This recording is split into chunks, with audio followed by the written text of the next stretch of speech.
Good afternoon. And thank you so much for joining us today. I hope you all had lots of lunch. If you haven't, please take one. And I want to really welcome everybody to be here today. My name is Jennifer Hu. I'm the chair of the board of directors, one of the co-founders of Global Taiwan Institute. And for those of us who are not familiar, and I see a lot of familiar faces, so I think most of you here are very familiar with GTI.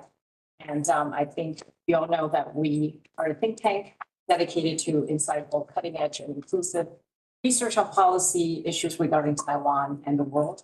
And our mission is to really enhance further the relationship between Taiwan and other countries, especially the United States, through policy research and programs that promote better public understanding of Taiwan and its people. So as you know, we have a lot of programs that many of you have been a part of. I hope you all subscribe to our Global Taiwan brief. If you have not, please go on the website, globaltaiwanorg.org. And those are bi-weekly publication articles that feature expert analysis on issues related to Taiwan policy, U.S.-Taiwan relations, Taiwan-China ties, using primary materials. Our second set of programming is public seminars, and that's what we have today, featuring a very distinguished panel of legal scholars.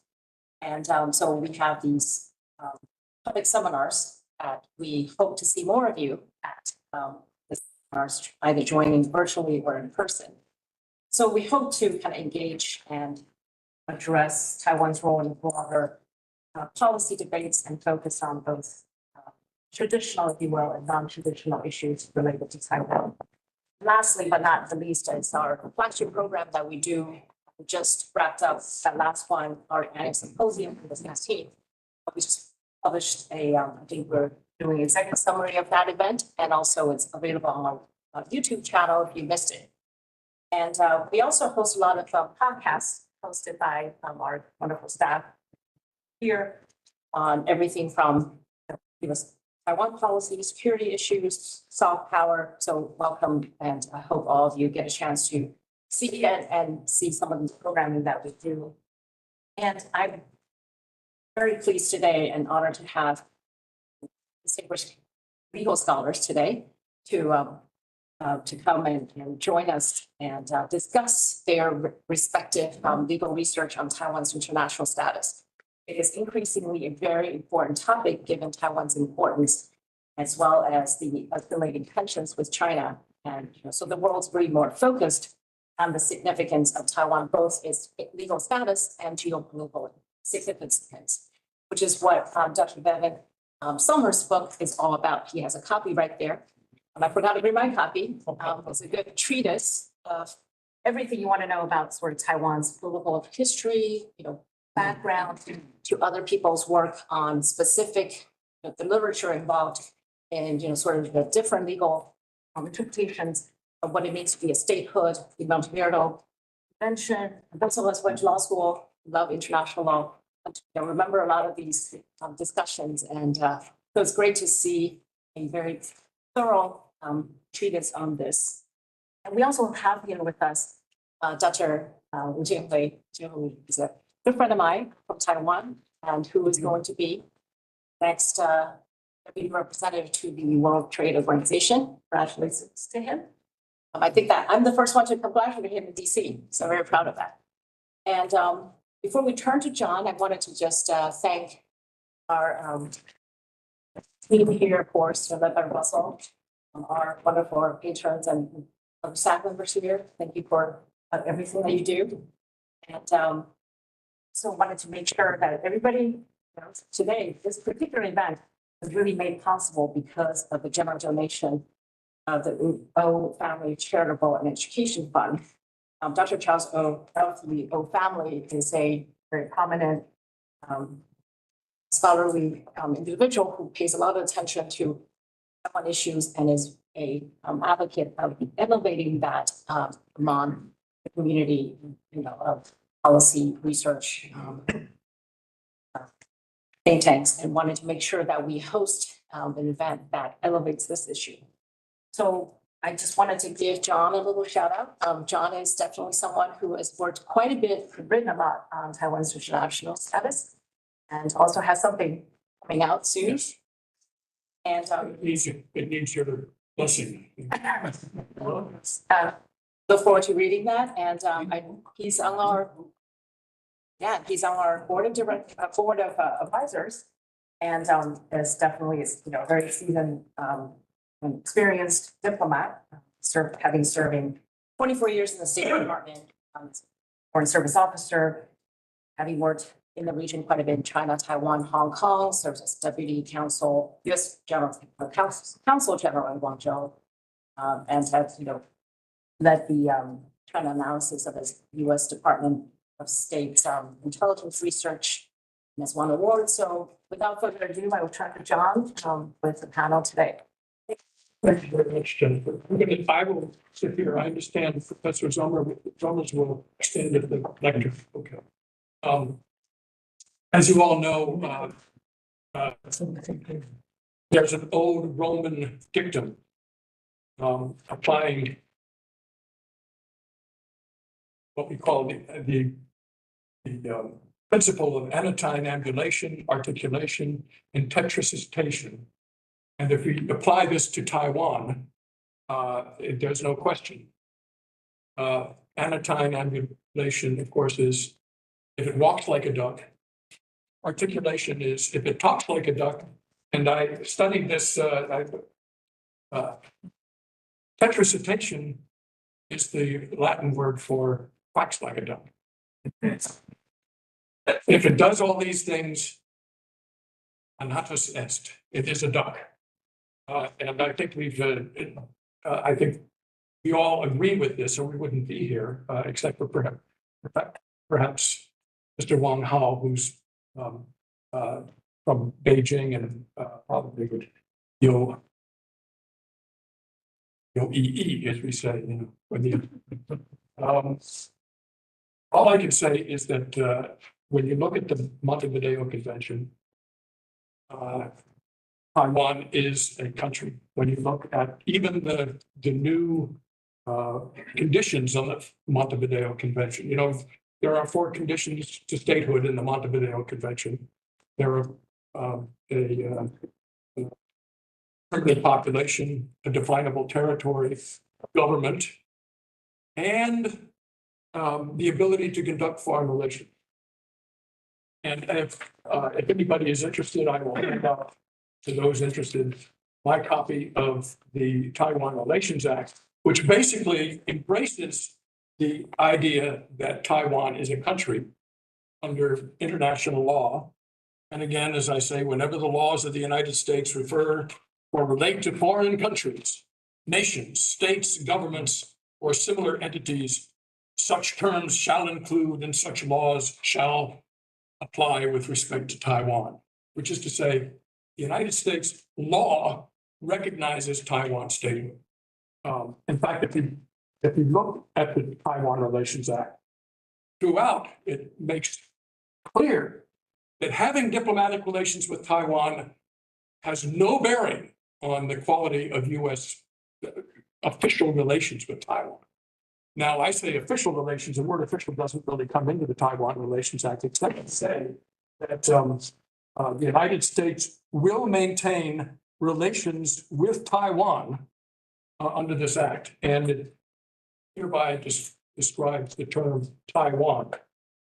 The term Taiwan includes, as the text may require, the governing authorities on Taiwan recognized by the United States as the Republic of China prior to January 1st, 1979. That sentence, we used to say we recognize the Republic of China. Now we say we recognize the governing authorities on Taiwan recognized by the United States as the Republic of China prior to January 1st, 1979. And again, as I say, if you look through the Taiwan Relations Act, which is American law, and the Taiwan Relations Act was designed by the drafters, sometimes explicitly, Senator Javits made sure that the Taiwan Relations Act would substitute and would take the place of, in fact, would expand upon the United States defense commitment to Taiwan. Senator Helms and his trustee, the late great John Carbo, made sure that the distinction of whether or not we have diplomatic relations with Taiwan has no impact on U.S. legal policy toward Taiwan sovereignty. This is all in the Taiwan Relations Act. The president signed it. It passed virtually unanimously in the Congress, both houses of Congress. And I say virtually unanimously because the people that voted against it thought it didn't go far enough.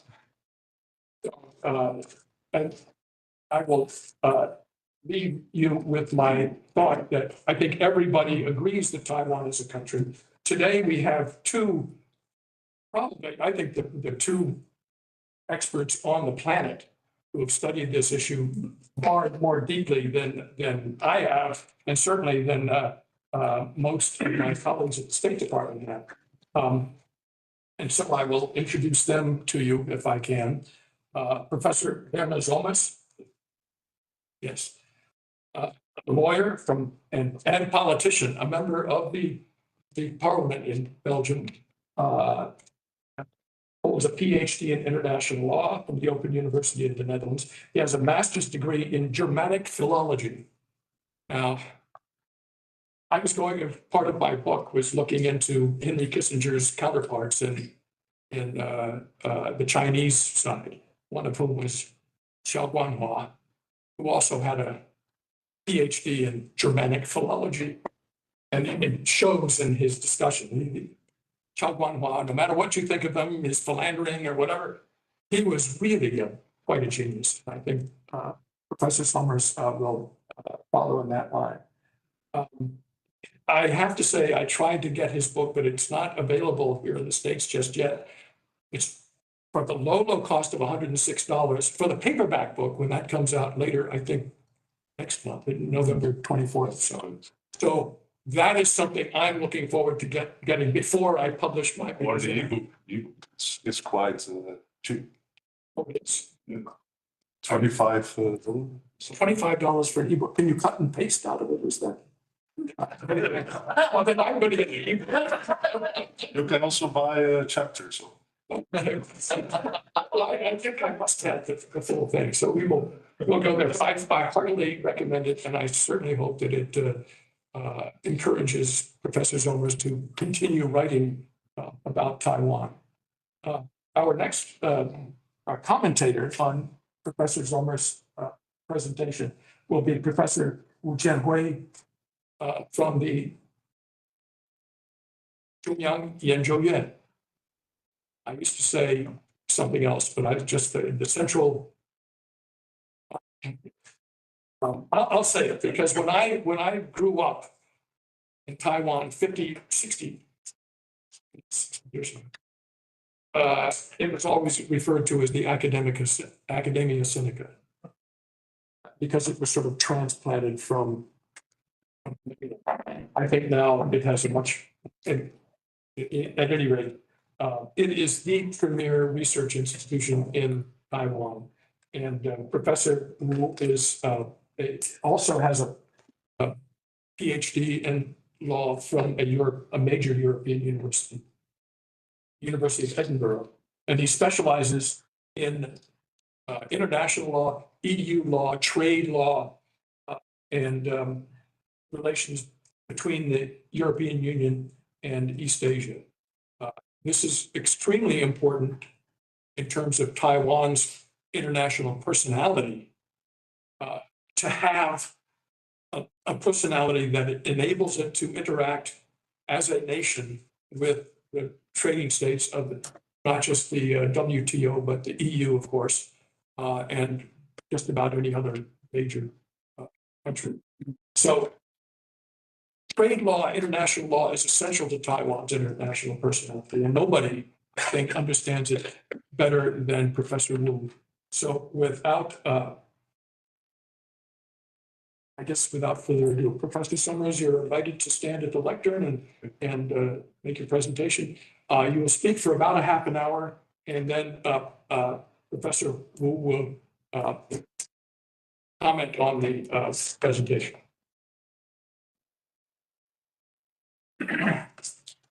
Thank you very much, Mr. Patrick. It's Chachik. Is that a Czech name? It's a Slovak name. Slovak. Yes.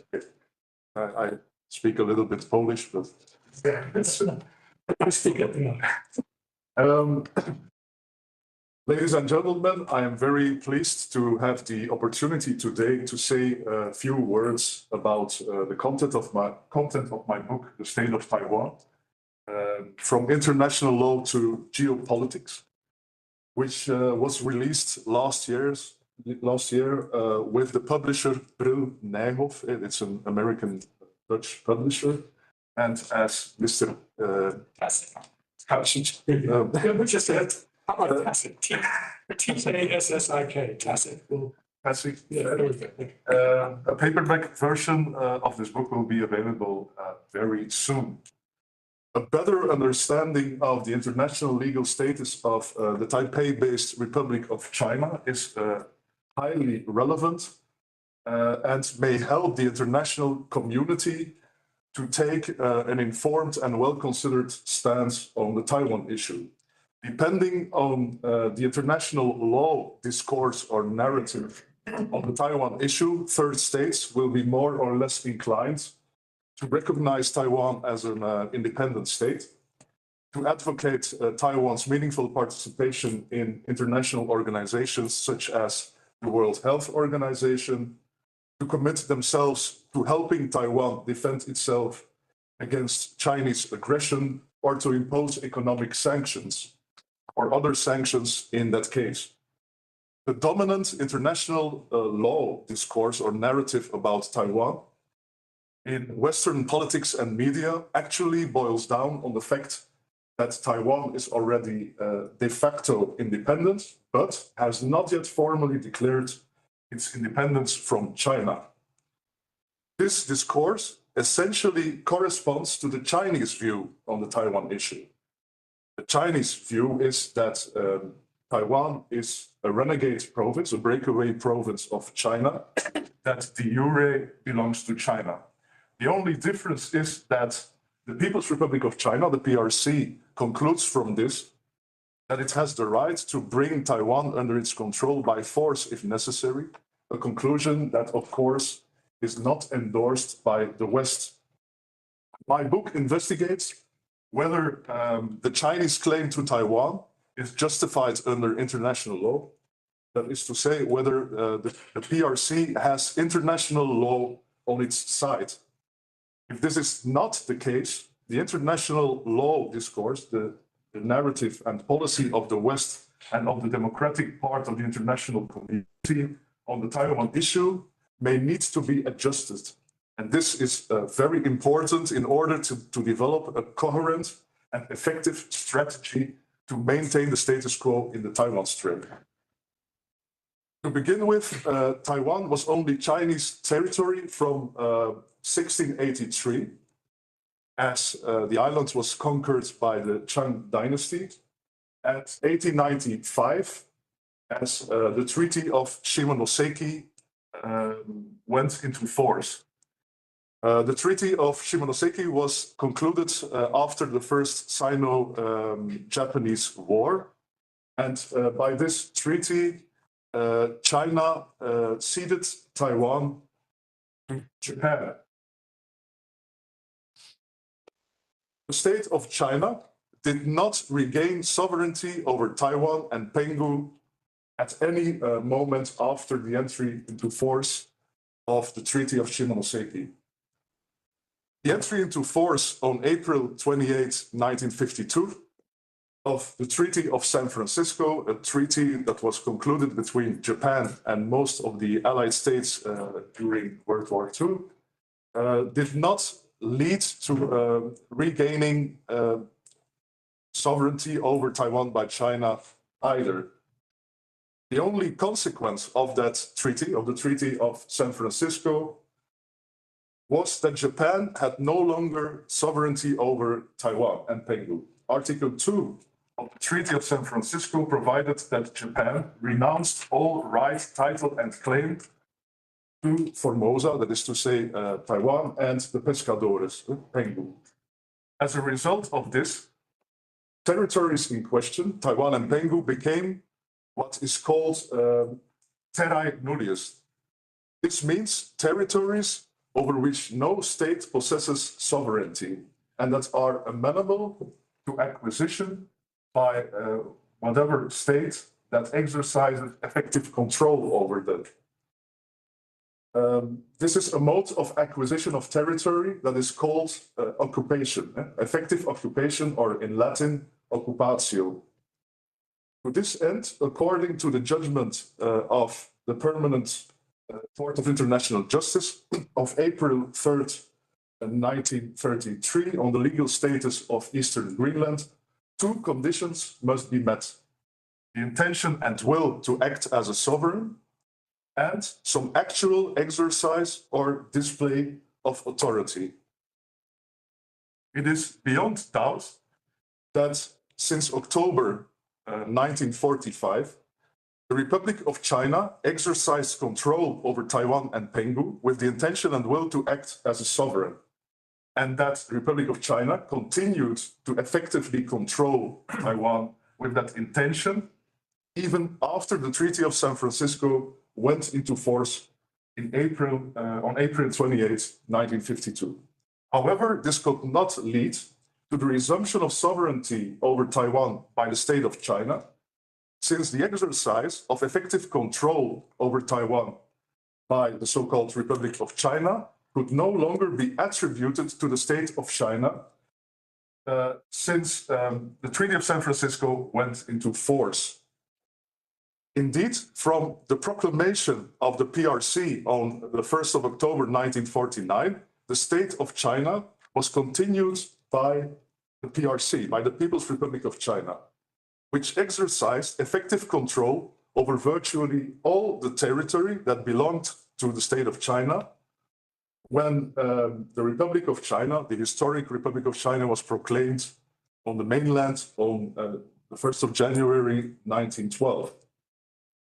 So to summarize, Taiwan has not been part of the state of China since it was ceded to Japan in 1895 after the first Sino-Japanese War. My book explains in detail that rather the Republic of China, the current Republic of China, so not the, I make the difference between the historic Republic of China and the actual Taipei-based Republic of China, that the current Republic of China is an independent state distinct from the state of China, that is to say, the People's Republic, and having as its territory only Taiwan in a broad sense. That is to say, the territories that are effectively controlled by the Republic of China. Taiwan, Penghu, Kinmen, Matsu, and some other insular territories in the South China Sea. I define a state as an entity which possesses its own institutional system that is not subject to any other institutional system, and that exercises sustainable, effective control over a population living permanently within a defined geographical space on the basis of its own legal order that is subordinate only to international law and otherwise is the exclusive source of the law applicable within that space. That definition is, of course, based on the Montevideo criteria mentioned already by Mr. Tsatsi. But I lay more stress on the concept of effectivity and of effectiveness and sovereignty. As Taiwan is an independent state and not a part of the state of China, it is time for a one China, one Taiwan policy. If the West and the democratic part of the international community attach importance to the preservation of the status quo, that is a sovereign and democratic Taiwan, they will have to adjust their discourse on the relationship between China and Taiwan. The People's Republic of China's narrative or discourse on the issue of Taiwan may be incorrect under international law, but it is clear and internally consistent. Taiwan is Chinese territory, and therefore, the People's Republic of China has the right to reunify the island with the mainland through force if necessary. The discourse of, for example, the United States and the European Union, on the other hand, is fraught with contradictions, is inherently contradictory. The People's Republic of China's claim to Taiwan is not contradicted. But the PRC has denied the right to use force in order to bring Taiwan under its effective control. In the case of the US, this contradiction is taken to the extreme. The US says it is opposed to Taiwanese independence, but commits itself to appropriate action to prevent the annexation of Taiwan by China. In addition, many billions of dollars in weapons are being supplied to enable Taiwan to defend itself against China. In the epilogue of my book, it's the last 60 pages, I try to draw some conclusions from the findings on the international legal status of Taiwan with regards to the strategy the democratic states of the world should adopt or follow to promote the main tenets of the status quo. Replacing the present policy of strategic ambiguity with a policy of strategic clarity should be the cornerstone of the new strategy democratic states should adopt. Strategic clarity in the broad sense means adopting a new One China policy, no longer based on the assumption that Taiwan is de jure a part of the state of China. This ranges from ceasing making statements that deny or imply denying Taiwan statement to a One China, One Taiwan statement, or even a straightforward recognition of the Republic of China as an independent Taiwanese state. Strategic clarity in the broad sense is the basis of strategic clarity in the narrow sense. The latter means that third countries should unambiguously and formally commit themselves in advance to attach severe consequences, both in military and non-military terms, to any potential Chinese aggression against Taiwan. Strategic ambiguity in the narrow sense is mostly associated with the policy of the United States not to commit itself in advance, not to communicate in advance whether it will militarily come to the rescue of Taiwan or not, yet reserving the right to do so. This policy was adopted in 1979 when the United States switched recognition from the Republic of China to the PRC. And in order to mitigate or alleviate the impact of the United States derecognition of the Republic of China in 1979 on Taiwan's security, US Congress adopted the Taiwan Relations Act, the TRA. The TRA provides inter alia that it is the policy of the United States to consider any effort to determine the future of Taiwan by other than peaceful means a threat to the peace and security of the Western Pacific area and of grave concern to the United States.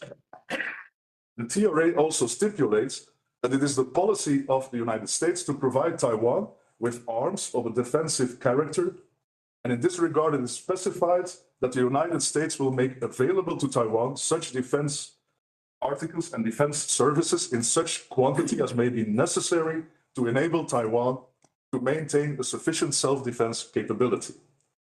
Yet, American support to Taiwan or Taiwan is not necessarily confined to supplying arms in order to help the island defend itself against potential Chinese aggression. The TRA also provides that it is the policy of the United States, I quote, to maintain the capacity of the United States to resist any resort to force or other forms of coercion that would jeopardize the security or the social or economic system of the people on Taiwan. At the very least, this means that the United States does not rule out the use of force in order to defend Taiwan against Chinese aggression altogether, but it does not commit itself in advance to do so. Section 3C of the TRA specifies how the United States has to act should there be a threat to the security or the social and economic system of the people of Taiwan and a danger to the interests of the United States arising therefrom. The US President must inform the Congress promptly of such a threat or danger, whereupon the President and the Congress shall determine what is called appropriate action by the United States in response to any such danger. It is for the US President and the Congress to assess whether such appropriate action requires the use of force by the United States. I will later explain why the policy of strategic ambiguity in the narrow sense is outdated and should be replaced with an unambiguous commitment of the United States to defend Taiwan against Chinese aggression. For now, I wish to stress two things. The first thing is that the shift from strategic ambiguity to strategic clarity should take place gradually. Of course, evolving circumstances, particularly the actions of the PRC, could call for a more swift shift of policy. The second thing is that establishing clarity in the broad sense should precede establishing clarity in the narrow sense, because doing otherwise would be questionable from an international legal point of view. It would be absolutely contradictory to make a formal commitment to defend Taiwan against an armed attack by the PRC, while at the same time explicitly or implicitly adhering to the view of the PRC that the island is Chinese territory. Such a stance would be tantamount to committing oneself to using force against the territorial integrity and political independence of a state, namely China, within the meaning of the Charter of the United Nations. A state cannot credibly engage itself to defend the territorial integrity and political independence of another state and concurrently deny that other state's independence. And in this case, the other state is Taiwan, of course. Such an approach creates uncertainty and confusion as to whether third states may exercise the right of collective self-defense to prevent the PRC from seizing Taiwan by force. And this in turn would make it more difficult to rally a broad coalition of states in the event of a Chinese attempt to seize Taiwan by force. This confusion and uncertainty risks playing into the hands of the PRC and precluding democratic states from responding swiftly, unanimously, and vigorously to any Chinese use of force against Taiwan. The purpose of an approach based on strategic clarity in the narrow sense is both to preserve Taiwan's autonomy and to prevent war in the Taiwan Strait by obtaining a maximum of deterrence. The underlying assumption of such an approach is that the PRC would not be likely to try to establish control over Taiwan by force if it had to pay an excessively high price for it. Therefore, democratic states should raise substantially the costs of an attempt by the PRC to seize Taiwan by force. Democratic states should make the cost of such an attempt unacceptably high for the PRC. Enhancing deterrence means substantially raising the cost of the use of force against Taiwan in both economic and military terms. So we can distinguish economic deterrence and military deterrence. It may be that economic deterrence is the most promising approach, since the simultaneous announcement by as many democratic states as possible of the severe economic consequences, severe economic sanctions that would be imposed on the PRC if it were to attack Taiwan, would compel the Chinese Communist Party, the CCP, to choose between, on the one hand, trying to seize Taiwan by force, and on the other hand, pursuing its ambition to become a fully developed, prosperous country. However, democratic states should also be aware that they too would suffer intensely from a sudden interruption of trade with China. Hence, the United States, the European Union, United Kingdom, and other states must take measures in order to make supply chains more resilient and reduce strategic dependencies on China. It should be stressed that economic deterrence does not take the place of military deterrence. Rather, both forms of deterrence are complementary. Military deterrence can best be achieved by an unambiguous commitment to defend Taiwan against Chinese aggression. That is the military component of strategic clarity process. There are several reasons why the mere possibility of an American intervention in the case of an attempt by the PRC to take control over Taiwan forcibly nowadays is less likely to deter the PRC from such an attempt. First, there is the growing Chinese impatience with status quo in the Taiwan Strait. China's red lines seem to have evolved, or from a declaration of independence by the Taiwanese authorities to a refusal by those authorities to engage in a process of negotiating unification. Second, there are the increased military capabilities of the PRC. CCP has proclaimed that the PLA, the People's Liberation Army, will be a fully modernized force by 2027, which could be a critical date for the preservation of peace and stability in the Taiwan Strait. Third, abandoning strategic ambiguity in the narrow sense is necessary to counter the psychological warfare the PRC uses to undermine the confidence and resilience of the Taiwanese people. According to the propaganda of the CCP, it will be a question of days before Taiwan will fall into the hands of the PRC. It will happen before the United States could even come to the island's rescue if it was willing to do so.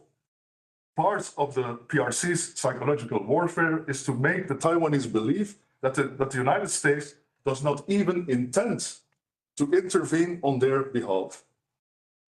Taiwanese fears of being abandoned by the international community if the PRC try to seize Taiwan by force are stoked by the lack of a formal military commitment from, in particular, the United States to defend the island against Chinese aggression. Hence, an unambiguous commitment from at least the United States to defend Taiwan against a Chinese attempt to take over the island forcibly is indispensable to restore an appropriate level of deterrence and to boost the island's confidence in its survival as an independent democratic state. In my opinion, there are no convincing arguments against such an unambiguous commitment. The first argument put forward by the opponents of a formal military commitment in favor of Taiwan is that the United States are no longer able to prevent the island from falling into the hands of the PRC if the latter decided to invade it. It is true that a formal military commitment should be accompanied and preferably preceded by the United States acquiring the capabilities of honoring such a commitment. Nevertheless, an explicit military commitment in favor of Taiwan is primarily intended, to deter the PRC from attacking the island, not to acquire the ability to inflict a complete defeat on the PRC if it launched an attack. An unambiguous commitment to defend Taiwan against an attempted takeover of the island by the PRC must aim to alter the cost-benefit calculation of the PRC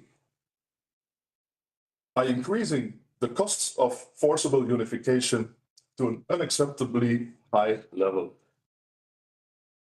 The second argument advanced by those who oppose abandoning strategic ambiguity in the narrow sense is that this change of policy would rather provoke than prevent an armed attack by the PRC against Taiwan. The thesis underlying this line of argument is that an unambiguous military commitment in favor of Taiwan would create a so-called closing window of opportunity for China. However, it is rather the absence of such an unambiguous commitment in favor of Taiwan that could lead to war, to armed conflict, as a result of miscalculations on the part of the PRC. Thus, strategic clarity will reduce the likelihood of armed conflict in the Taiwan Strait. The third argument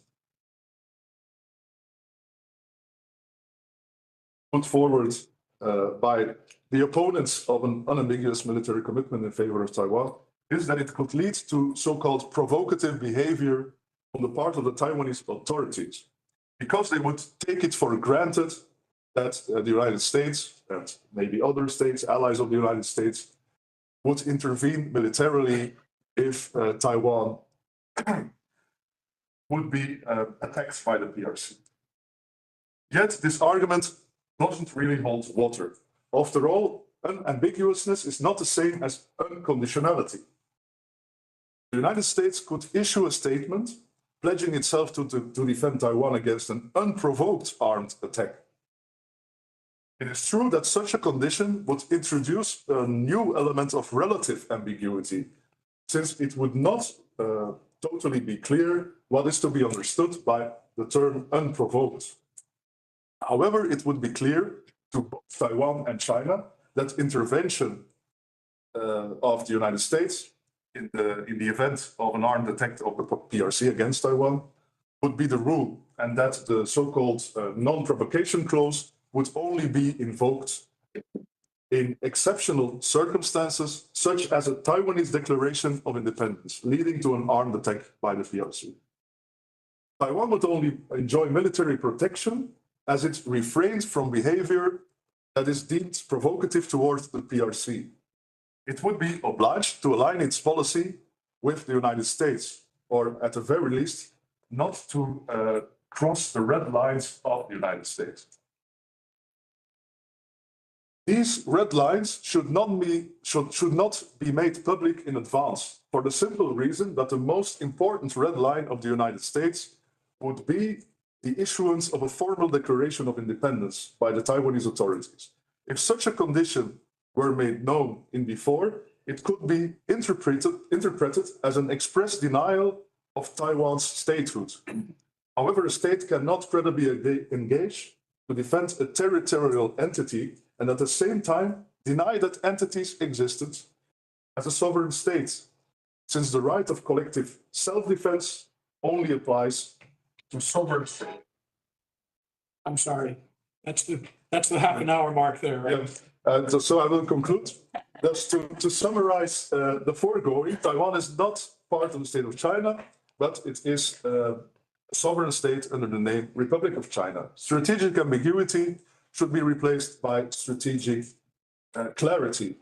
And strategic clarity, as I said, should, in the broad sense, should precede strategic clarity in the narrow sense.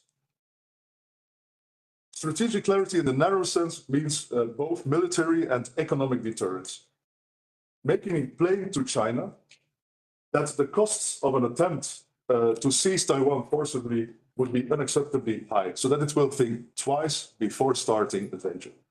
Thank you for your attention.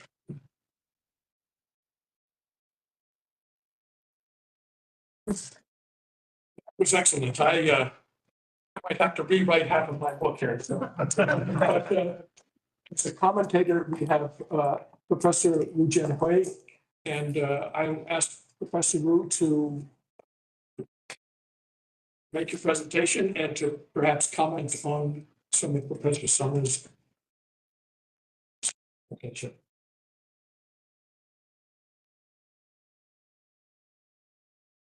So, my name is Jefferson Wu. It's my great pleasure to be here, especially upon the invitation of Jennifer, who is a close friend of mine. And of course, today, what I say does not represent my family. And I have 2 months time to enjoy my academic freedom, speak whatever I'm going to say. So before I start, before I make my presentation, I would have 1 question and 1 comment on Somers, Professor Somers' presentation. The first one is whether there's any difference between Kim and Marjorie vis-a-vis Taiwan and Hong Kong when they become the country, even under the Republic of China. The reason why is because the legal basis and all the territorial status of Taiwan and Hong Kong on one hand, and Kim and Marjorie on the other hand is different because Kim and Marjorie is not part of Treaty of Shima City on San Francisco Peace Treaty. And the second issue I have maybe for clarification. When you mentioned that Republic of China it occupied Republic of China under Chiang Kai-shek, they occupied Taiwan and Hong Kong. It is not for the purpose or in the interest of China. I feel kind of lost when you make the presentation, make argument. Maybe you would clarify more on that issue.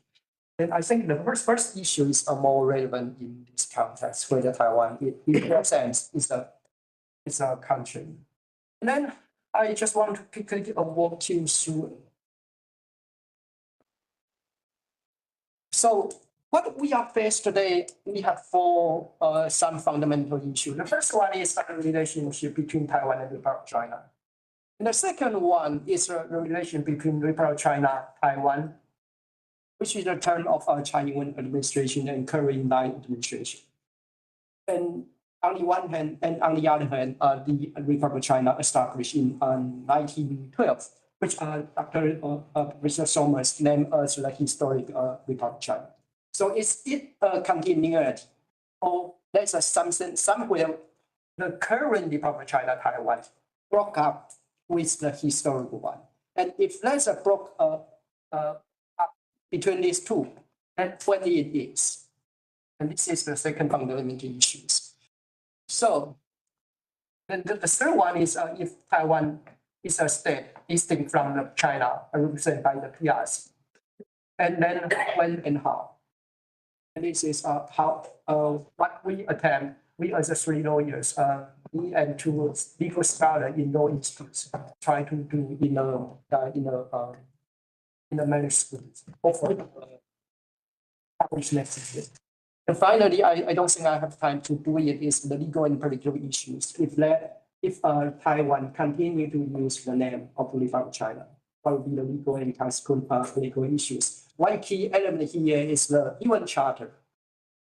It says the Republic of China. And as we understand, the China seat is now to be put by the PRC. If Taiwan continues to use the Republic of China, it would face with a tremendous challenge when it come back, and it aims to return to the UN system or join the UN system. So I think the most important one slide here I want to say is what is the status quo of Taiwan and China? According to our survey, we have done it for the past 4 or 5 years. What's the relationship between Taiwan and China? We still have some people like former President Ma Ying-jeou. He continues to say Taiwan is part of China, and the Republic of China is the real China. And the Republic of China should represent the whole China. In the island, we still continue to have some, like 10% of these people. They think Taiwan and China belong to the same country. This is our survey, and something like 34% of people. The vast majority of people there in Taiwan and Penghu, Kim and Marjorie, and to the island in South China. 80.6% of people, they think Taiwan and China are different countries. And this is the status quo here. And we have to understand people there, they think they belong to a different country, even though sometimes they prefer Republic of China, or sometimes they prefer Taiwan, Republic of Taiwan. But no matter what name they use, the fundamental line, the baseline is they say 80% of people there, the population there, they say Taiwan and China, the PRC are different countries. And if we put categorized by identities. I think a lot of people, if they identify themselves as Taiwanese, they think, of course, the best, and 94% of them, they think it's different countries. And if they consider themselves as both Taiwanese and Chinese, and even in this case, 58.5% of them, they still consider Taiwan and China belong to different countries. And this is, I mean, the most important thing. What is the status between Taiwan or Republic of China, Taiwan, and the PRC? And this is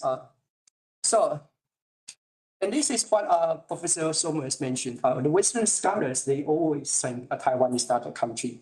On this reason, because Taiwan has not unequivocally asserted its separation from China. And that's why it is not recognized as a state as such. So the most important scholar is James Crawford, who's the former judge of International Court Justice.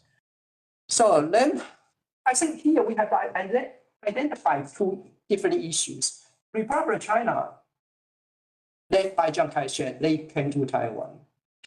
It's actually whether it is a Republic of China as a state or it is Republic of China as a government. I think this is a fundamental issue we have to distinguish, because the Republic of China as a state arguably has extinct in 1948, 1949, and is succeeded by the PRC. And it's actually the government as a government in exile, which fled to Taiwan and his colonies, and then occupied the islands. Again, I cite James Crawford in my book. So until 1952, the position of the Republic of China in Taiwan was the belligerent occupant, which means it is the victors of the Second World War. So it occupies, on behalf of the Allied powers, occupied the two islands, Taiwan and Hong. And after 1949, it's actually a government in exile of China.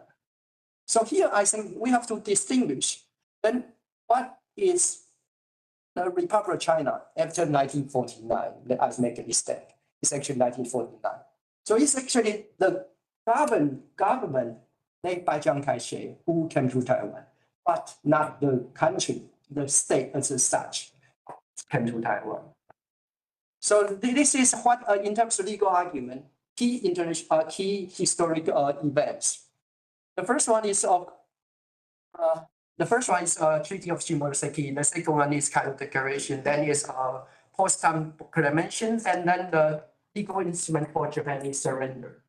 Then this is we just passed Taiwan Guangfu, which is not the Taiwan has not Guangfu at that time because it has not been restored back to ROC. It's only Japanese surrender. It's only until 1951 Japan renounces sovereignty. And then it's San Francisco Treaty history. And the key debate between ROC, the camp ROC. Those three they still think they represent the whole China. And also the PRC. On the other hand, which claim Taiwan is a sub-state, like me and Dr. Somers. It's how we distinguish the legal nature of Cairo Declaration and Potsdam Declaration on the one hand, and San Francisco Treaty on the other. And PRC, they put so much importance on Cairo Declaration, but renounce the importance or legal relevance to PRC of the San Francisco Treaty because the PRC has not been able to participate. Neither PRC nor ROC, even the civil war. So, and then I just lost. So, I think that here we have two important divides, whether ROC as a state or Taiwan as a state. There are some ideological issue because those who identify themselves, they would like to say Taiwan is a state. But in addition to this, there are some fundamental issues. If we continue to claim our states, there might be 4 dimensions. The first one is, if we claim ROC a state, this ROC may continue to compete representation with the PRC, like the MA and the so-called 93 consensus. And in this context, if we think ROC a state, then we continue to compete with PRC for representation for Chinese seats. Then it is one country. It's within one country. This 12% of population in this island, as I made my presentation in the first 2 slides. This is first point. The second one, and they may argue that this ROC as a state is a different one from the PRC. And in this scenario, so then the PRC and ROC succeed by part of the territory of all Chinese states, which is the Qing Kingdom and the Republic of China until 1949. And then the question is, so this is what Richard Bush at some point he argued, and he argued that Taiwan should not shy away from the name of the Republic of China. And to some degree, he argued that these 2 countries succeed all Chinese states, Qing Kingdom or Republic of China until 1949.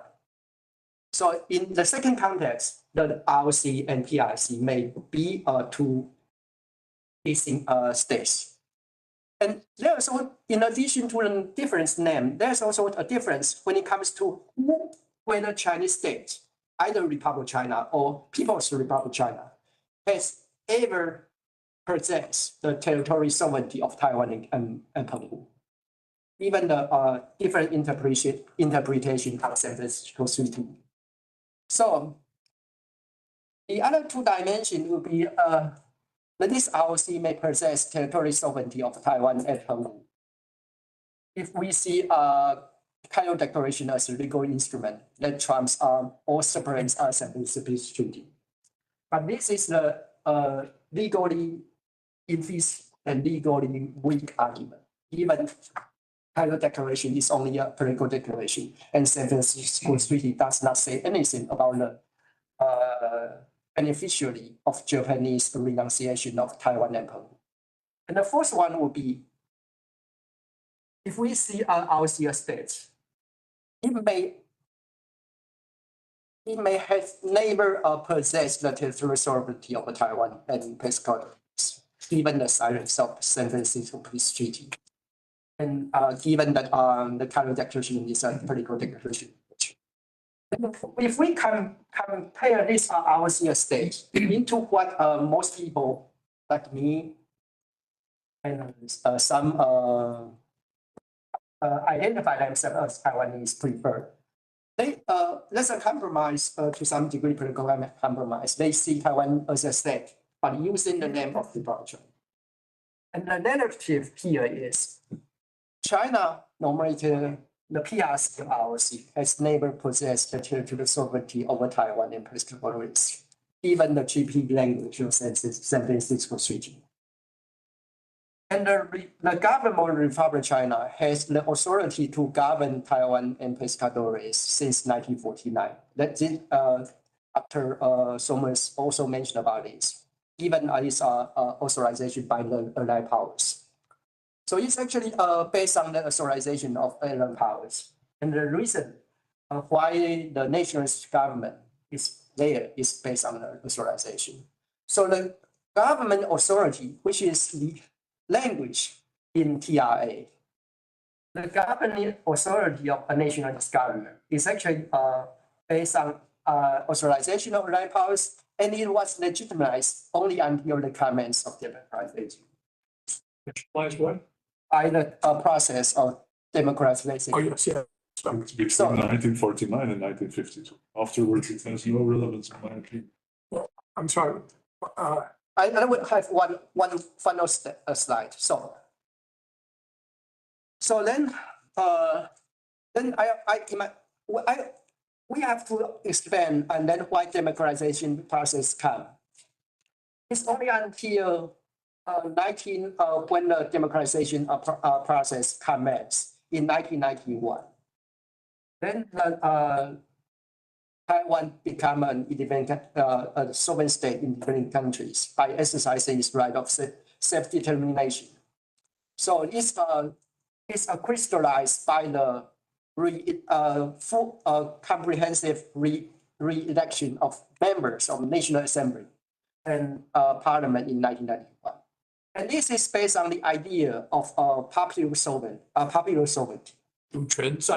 Yeah, this is what I said.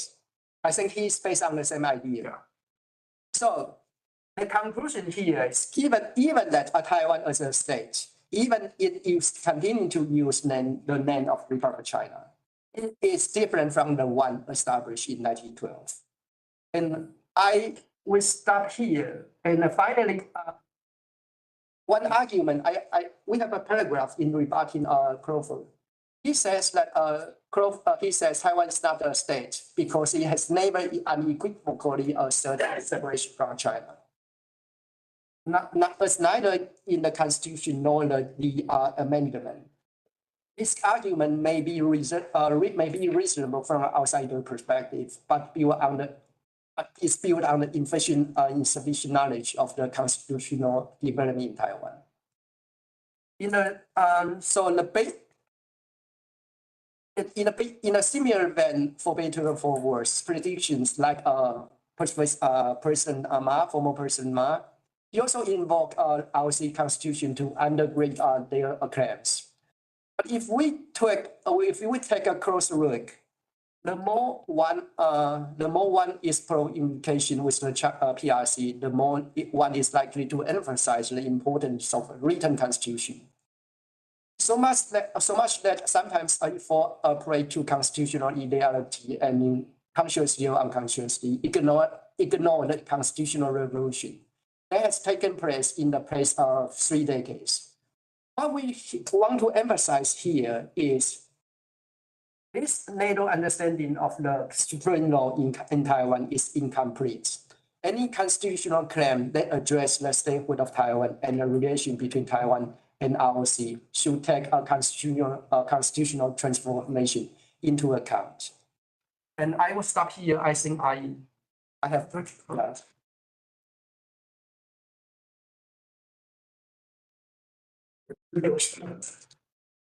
Excellent presentation. Thank you, Professor Somers. I maybe get you later on and discuss the Greenland discussion, because that to me has a very solid legal relevance to Taiwan's situation, especially the idea that the Republic of China occupied Taiwan after the Second World War legitimately and exercised its authority legitimately, and then Just until 1952. until 1952. But so I'd like to discuss that. I disagree on some points with previous people. Yeah, and then Mr. Jianhui, one of the things that has always amazed me about Taiwan is the constitutional change. Is there a book in Chinese that it goes through Li Denghui's? There's is it Li Denghui Yi Qian Tian? Is that it? Well, from Li Denghui's first 1,000 days to bring democracy to Taiwan. And then is there a book that actually dissects all of the constitutional changes between 1990, anyway, the Taiwan, no, it's not Taiwan, it was called. All the flowers I get. Yeah. From to the last constitutional changes, which involved changing the number of representatives in the legislative yuan. I've looked around for it, but I haven't. Nobody's recommended one to me. To me, that is one of the miracles of human democracy, is that change. And I've always felt that Li Denghui deserved the Nobel Peace Prize for doing something just for changing Taiwan from a from a martial law dictatorship, which of course Jiang Jingwo started, and Jiang Jingwo allowed the DPP to establish and engage in politics. But it was actually Lee Dong-hui who stimulated and rammed through the constitutional changes over a period of a decade that changed Taiwan completely. And I'm not sure that people, especially people outside of Taiwan, understand how breathtaking that was. So I would look to you for advice on books to read for that. And of course, I have to take a look at the Greenland decision, because I think that's useful in understanding the way ROC has succeeded the Japanese and is now a successor state to the old occupation government of the ROC in Taiwan. But Successor state to Japan.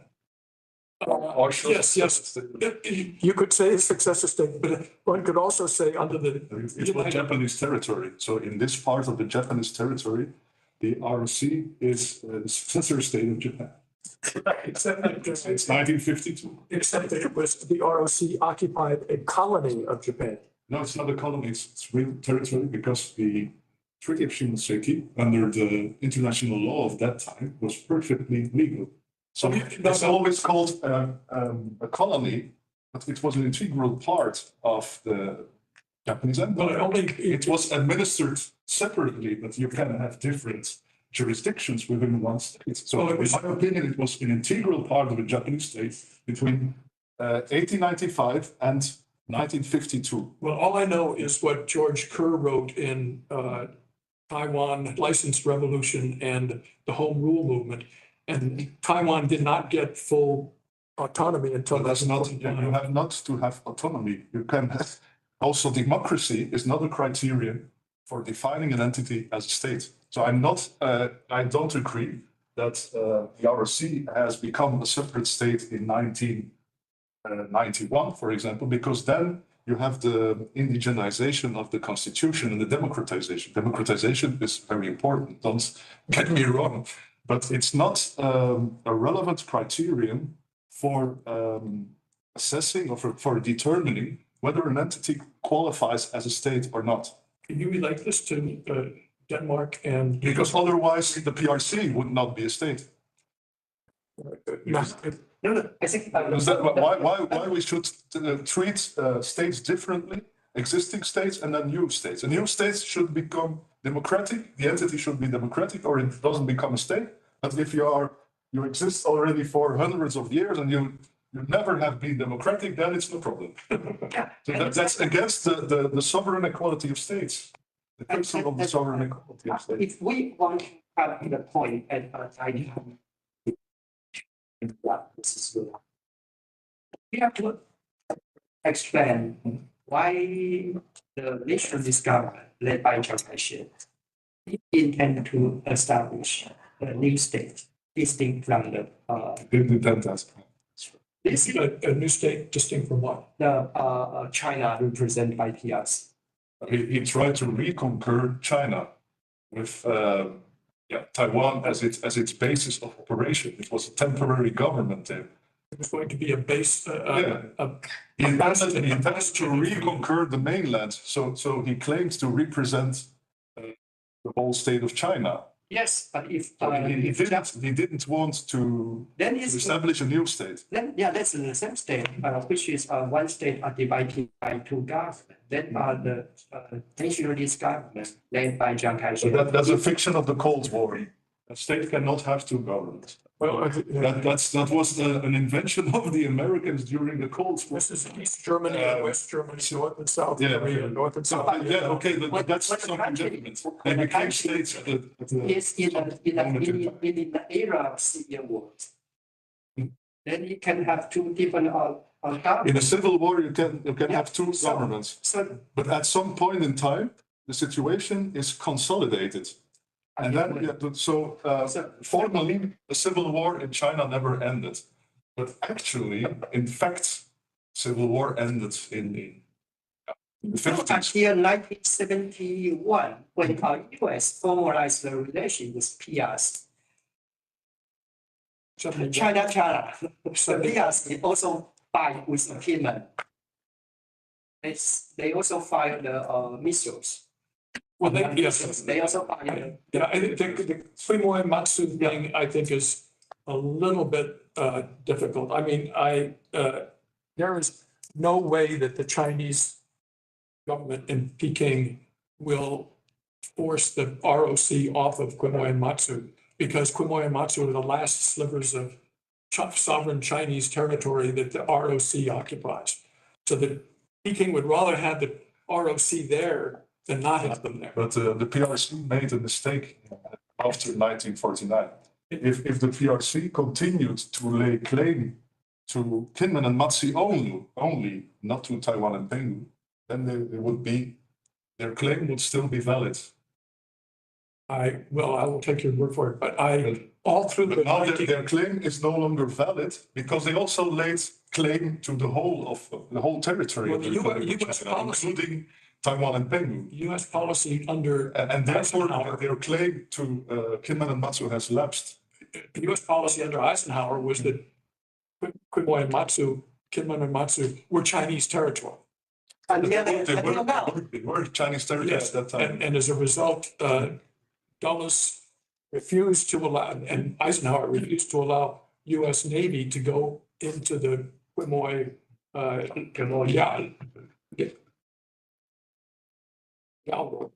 What's Galro one? Galro one, and the point being is that the U.S. always recognized Quemoy and Matsu as Chinese. The U.S. has never recognized Taiwan, and it was also outside of the mutual defense treaty, I think. Yes, it was, and it's specifically limited to specifically for this reason. And the Congress refused to extend the U.S. Congress refused to extend the defense commitment to Quemoy and Matsu, except insofar as Quemoy and Matsu's defense were essential to the defense of Taiwan and the Penghus, which is that makes me think of something else that I think I've sort of overfilled the quota here. I think I'm going to throw the questions out to the audience and hope that. I think you should all come back for another week, because I love this conversation and this questioning, because these are the type of conversation we need to have. Especially like in a world right now, the year we live in. Appreciate both of you, and yeah, I'll pull up your information so we can contact you all with questions. Like later, your emails and social media handles that are on it. Well, I'm an advisor here, and I can ask my first question as well. You have one question then coming up. What is your first question? So I don't need a mic. I think my broke over. So I just want to talk about one example. So I was in Taipei City just before the pandemic, 2019. And as you talk to a lot of locals, you go to a coffee shop and all that, let's talk on a human level and let's talk about respect. Everyone I spoke and engaged with say we are independent and we should be treated as one. When you go to like the China territory and you hang out with Chinese and have coffee shop, they have different mindset about that. Because let's all talk about this is just one big thing, it's propaganda. Propaganda is really the act of fear that happens. So my question that it relates to, I think it's all about respect, in my opinion. My opinion is I do see them differently as a state, as independent, and it should be. And my question is right now, because of what's happening right now is this current administration, the next administration that come into power really have to step up and actually protect Taiwan. Because let's be honest, let's look at China's military. It's so vast and scary. They're gonna, can I just finish my question, please? They're just gonna take over Taiwan and actually seize Taiwan from their own. So we have to stop that from happening. We all know what happened with after COVID, with what Putin did. Is that a question? With the Israel, I'm getting to my question, do you mind? I do, With- because yes. we don't, we So only my have. question is to summarize it. You all agree this current administration, the new one that's gonna come into it, should protect Taiwan because of a fear about China invading it, because we all are seeing the news. It is actually very scary. So just what's your opinion of each one of you about my question about Are you talking about the next US administration or the next Taiwanese administration? the next US administration that comes in power have to do something to protect Taiwan? Because we all saw when Trump was president, he didn't do jack shit about that. And we all have seen what Harrison. Okay, stop it now. Does anybody else have a question? And then we'll answer this gentleman's question. Let's go through a few questions. Well, that was a question. I was just. That's what's your fine, that's fine. opinion of what my question? Yes, Thank you, sir, for allowing me to ask that. Tina Chong with Voice of America's China Division. My question, as today we're just reported an exclusive report that last year's summit meeting between President Biden and Xi Jinping, Wang Yi, Transport Minister, have requested that the U.S. side state its position that it opposes Taiwan independence. And I know, John, you've been with the State. I wonder, what's the deliberation on this position, the U.S. position of not supporting Taiwan independence, but not giving or not waiving the Chinese demand to say that U.S. opposes Taiwan independence. Yeah, and also like your that's today, you said? today, yeah, we're just. And, Yeah, that's true. and did somebody say that Biden administration offered Wang that? Yi request demand the Oh, U.S. but he requests that all the time.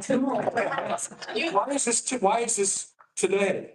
he's been, Okay, But, okay, yeah. that's a good, so that's my answer, but, and then, would you like, David, to ask a question? Are you? I want to ask a question before I actually enter one of opinions. In your book, in your comment book, you're going to recite or repeat Mao Zedong's opinion of this to Nixon. He said that, or Kissinger, he said that Taiwan would be best in the hands of the United States. I don't want it. When I go to see God, when I go to heaven to see God, I will tell him that it would be good for the U.S. to have that. That's one comment. Second comment before I ask the question, that is that when Nixon and Kissinger were talking about one, they were talking about what, the Taiwanese want independence? Why not? Nothing. We did not discourage. Okay, so later some of the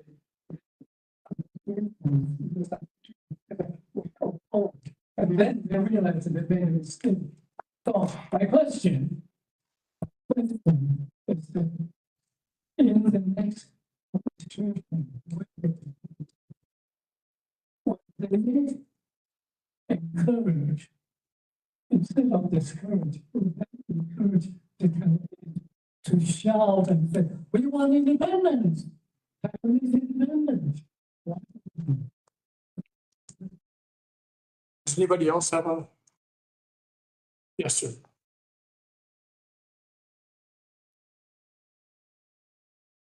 Everybody, I'm Yoss, looking for a governmental think tank in Taiwan, and also do my doctorate on Qidao law.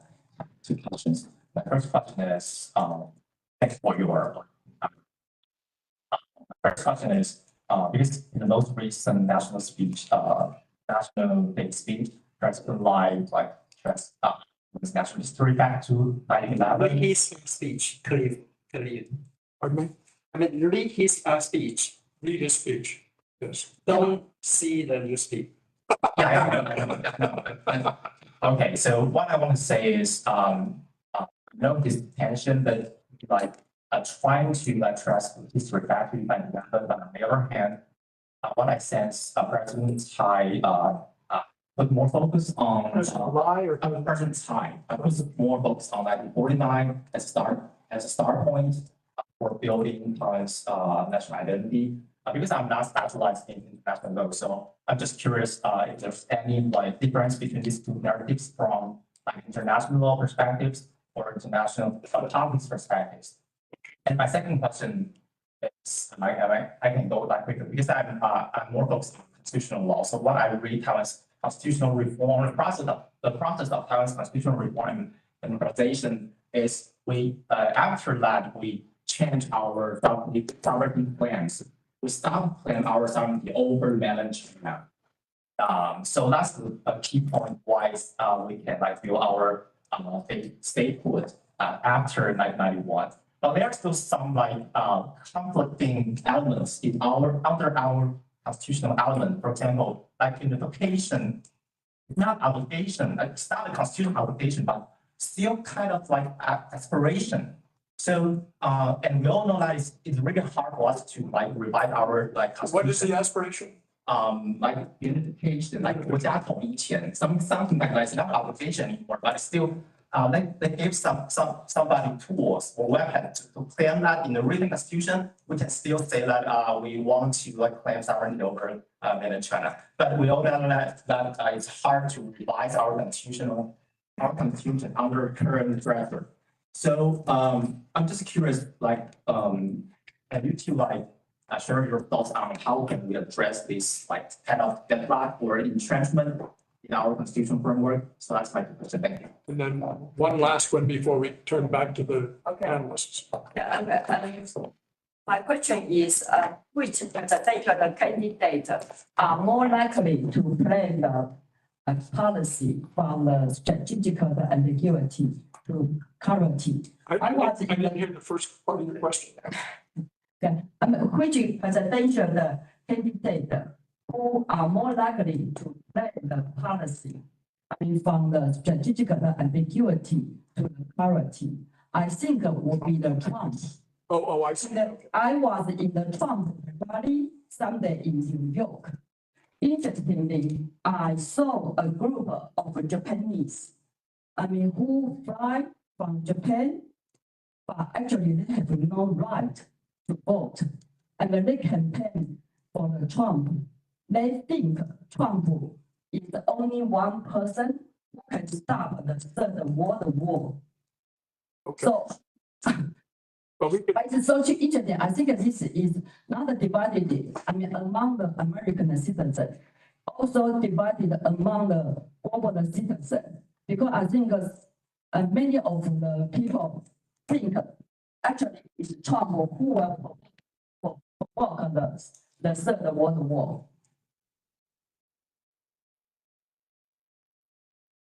let me ask panelists to perhaps answer some of the questions that they feel comfortable with. First fellow asked about respect.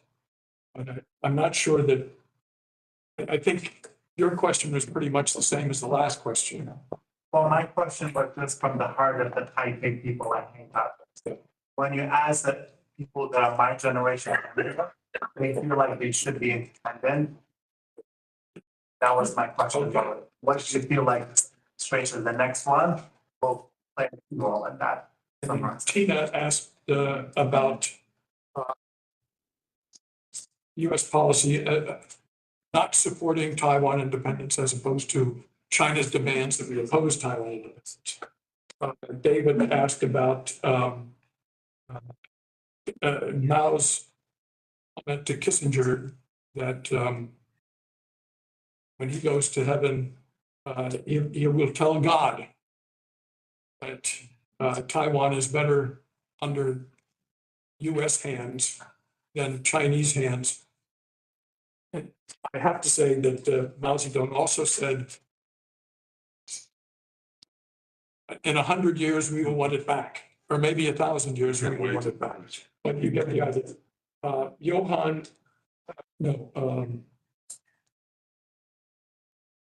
Oh, and and then you had another question, yes, about whether the next administration should encourage Taiwan independence.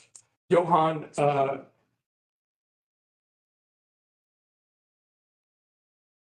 was basically looking at the legal constitution of the Republic of China as opposed to Taiwan.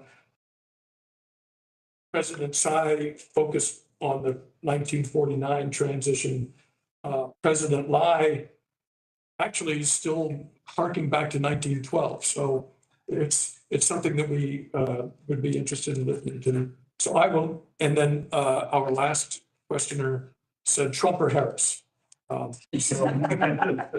So which ones would you like to address? Professor Somers, I'll ask you. So which date is most relevant or important? That was the question. So I agree that 1949 is really a breaking point in the history of China for the relationship between China and Taiwan. So from 1949 onwards, Taiwan can be considered as a territorial entity distinct from the state of China. So that's a very important moment. Without that moment, there would not be a sovereign state, Republic of China, Taipei-based Republic of China that qualifies as an independent state. But that's the factual moment. The relevant factual moment is 1949. So after the proclamation of the People's Republic of China on 1st of October, but then de jure, it's 1952. Because then entry into force of the Treaty of San Francisco onwards, Japan had no longer sovereignty over Taiwan and Taiwan. And even if Chiang Kai-shek did not intend to establish a Taiwanese state, he laid still claim to the whole territory of the state of China, including mainland China. It became an independent state in 1952. Because Taiwan was a terra nullius, no man's land, and every regime or entity that exercises effective control over such a territory requires sovereignty over it. But here, the special situation is that it was not an existing state, but a government in exile that acquired sovereignty over the territory. So maybe you can compare that with establishment of the State of Israel. It was also there. There is a theory that Israel was established on terra nullius. After the British left, the British had a mandate.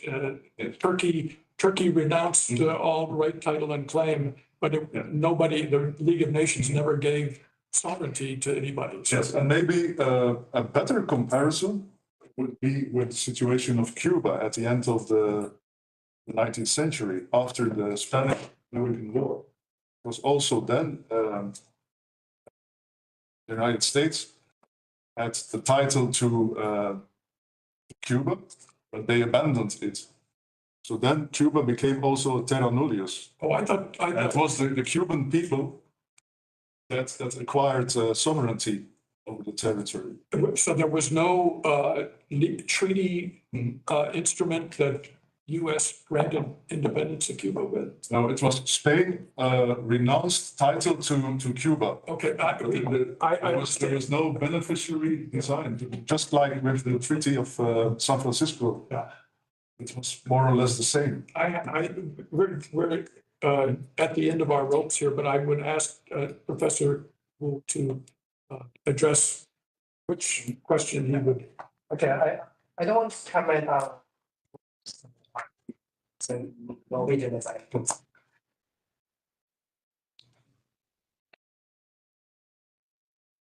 So, the second question I suppose is easier. Which is as you would say, is an aspiration. There's no legal force. And the point is how much you want to put your expectation into this clause. If you are my NGO, you can put anything you want. is a empty box, is a close without legal significance. But you can put your personal ideology into the legal text to interpret or do whatever you want. This is and also I think constitutional evolution in I think you are constitutional lawyer, you are not better than I do.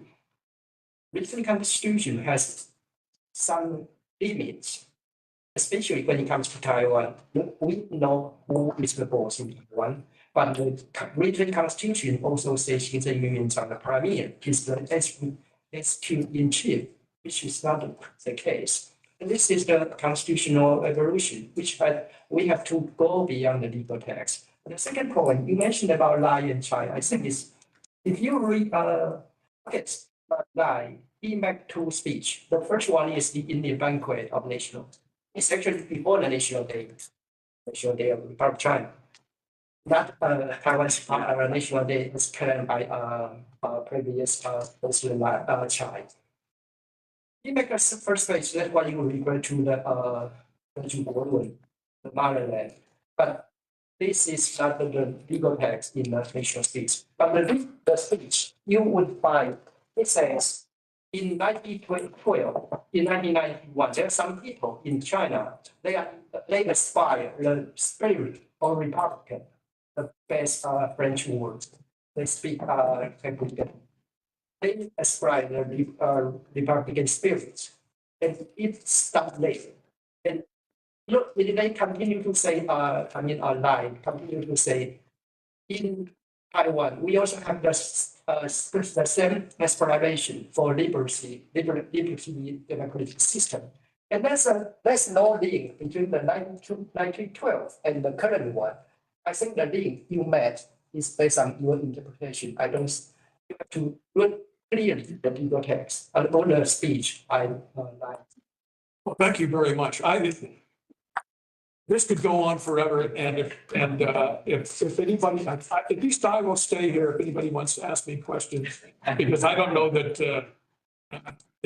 I'm not a presenter. Professor Wu and Professor Somers are our presenters. They gave us fabulous presentations. I will definitely buy the hard copy for it. I hope you get a good royalty from it, because it's $106 on the in hard copy. And I will also get Actually, I renounced to all my rights. oh, did you? Okay, too cool. Oh, good. Well, and I then only received 6 copies, and you're not giving them out today. and I'm entitled to a discount of 30%. So if you would like a copy of this book, please write him and ask him to give you the 30% discount. But again, what a wonderful presentation from both of you. I've never, my own forthcoming book addresses a lot of the things that Professor Somers is focused on. And everything I heard was new and interesting and very rich. And so thank you very much. And Professor Wu, I will be in touch with you very. Again, thank you very much.